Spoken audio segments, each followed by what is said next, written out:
Are you being goofy? Are you being goofy? Come! Oh, I'm talking to myself. This is so weird. Hello, everybody. It is Haley here, and if you are a regular in my channel, you know that I travel a lot. A lot of the times it's for work, but a lot of the time it's not. A lot of time I go for travel for fun and play and get to explore a bunch of different cities. And in that time, I've had a few experiences that have taught me some tricks and tips and trades. Travel hacks, that is what we are here to talk about today. I've got seven tips to fill you in on, so let's get started. First up is picking an airline. When you're flying a lot, pick an airline and stick with it. Typically, if you're going to the same places over and over, you'll find which airline is gonna be cheapest from which airport to a different airport. Open a credit card with them if you can afford it, because a lot of times you'll get bonuses, you'll get points, and there are gonna be a lot of special offers that come with those, which means that you can book award tickets easier, you can fly a lot more, get a lot of upgrades. There's a lot of perks that come with opening a credit card and overall just getting to know an airline. So for instance, when I studied abroad, I picked United and I opened up a credit card with them, and I ended up racking up enough points with them to get not only a round trip ticket to London, but also a number of different flights to and from, which has been really, really helpful. Number two is, if you can't pick an airline, no worries, but make sure you get to know all the airlines, because a lot of them have different policies, which can end up saving you a lot of money. So for instance, Southwest, you can get 2 free checked bags, it's open seating, and there's no change fees if you ever are missing your flight or you wanna stay an extra day or wanna come home early. The only thing is that you have to pay the difference in airfare. Whereas companies like United or American Airlines, you're gonna have to pay when you check a bag. Usually it's around $25. Unless, for instance, you're a card holder, in which case you get free checked bags. Those airlines have assigned seating, so depending on what you like in an airline, if you want that free seating, if you want that come and go style of traveling, you can pick one airline over another. Whereas maybe you're like me and you're saying, I wanna make sure that I have a window seat no matter what. So when you book your ticket, you can say, hey, I'm gonna pick this seat, I'm gonna sit in 14A, and that is my seat. A lot of times that's what makes it easier. Number 3 is make sure to download apps. We are in 2016, people. Every airline has an app today, whether it be Virgin, American, United, Southwest. Any airline in the world is going to have an app. In which case, a lot of times you'll be able to check flight info, whether there's delays, you'll be able to change your seat, get your boarding pass on your phone. It saves so much time. So let's say you're traveling somewhere and you're not checking bag, but you have the app on your phone for the airline. A lot of times you can say, click, click, click, I'd like my boarding pass, click, boom. You don't have to go through the front gate anymore to check your bag. You can go straight through security and boom, you're at your gate and ready to fly. It's a time saver, it's super awesome. A lot of times apps will have refreshed info before you find out about it on boards in the actual airport. So if your flight's delayed or there's a gate change of any kind, you're gonna find out about it first before anywhere else. Apps are important. Number 4 is take any and all compensation offers. A lot of times if an airline is overbooked or the weight of the plane is too much because people have too many bags on, for whatever reason, there's going to be times where an airline will offer a compensation for people who are willing to change their flight. Now, for a lot of people, that's kind of tough because they're saying, well, I want to get home right now, I have plans tomorrow, I can't be home tomorrow. But a lot of times these airlines will offer 500 plus for a compensation. That's a round trip ticket to, for cross country. That's a lot of money. And a lot of times what a lot of people don't know is that if you are going from point A to point B and you say, oh, well, they're offering this compensation, when's their next flight? Let me look on my handy dandy app that I downloaded. Thanks, Haley. You'll see that, well, the next flight isn't until morning. That is where you're wrong, friend.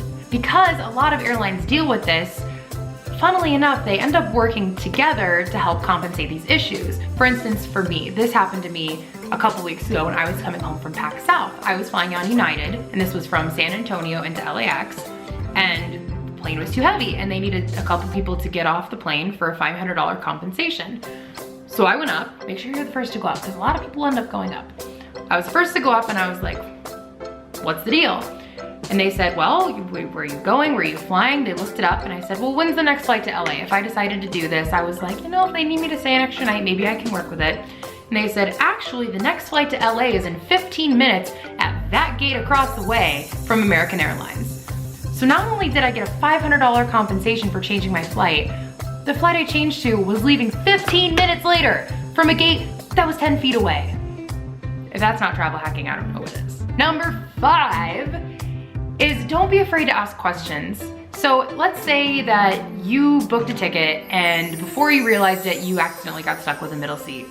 Shit. Don't be afraid to ask about it, because even if you check at the kiosk, a lot of times the tickets available won't show. You know, those people who work at the gates, they can work some handy dandy magic. For example, I just got back from Orlando for an event at Disney where we did something for Extra Life, which was really, really fun. And on the way there, I noticed that I was stuck right smack in the middle on a 4.5-hour flight. That just sucks. No one likes that. So right before I was boarding, I went up to the front gate and I talked to the flight attendant there, the associate, and I said, hey, I know this is a really full flight, but I figured I would just check and see if you had anything else available, maybe a window seat somewhere on the plane. It can never hurt to ask.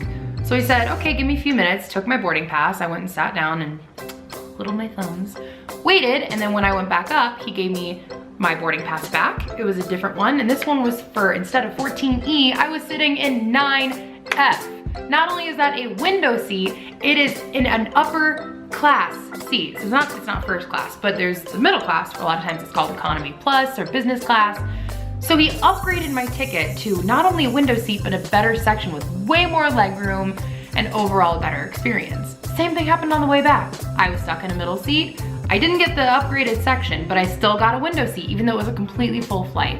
They can work some magic. Flight attendants know how to do some stuff. So never be afraid to ask, because if you're stuck with a shitty seat, a lot of times they can figure something out for you. Number 6 is TSA PreCheck. Oh my God, and honestly, it's really hypocritical for me to talk about this because I still do not have TSA PreCheck. My excuse is that I live really fucking far from LAX and it's impossible, it's not impossible, it's a pain in the ass for me to get from here to LAX if I'm not actually flying. First you do it online, you fill out this little form, you know, your information and all that stuff. Then you go in for an interview to be like, hey, I'm like a safe person and I'm not gonna blow anything up.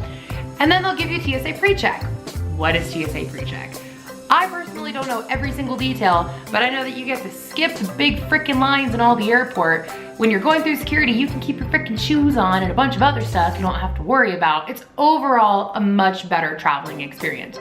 And it's free, you don't have to pay any money. So for instance, I was just in Orlando and the line was a nightmare. I got to security an hour before my flight. I started hyperventilating. It was crazy.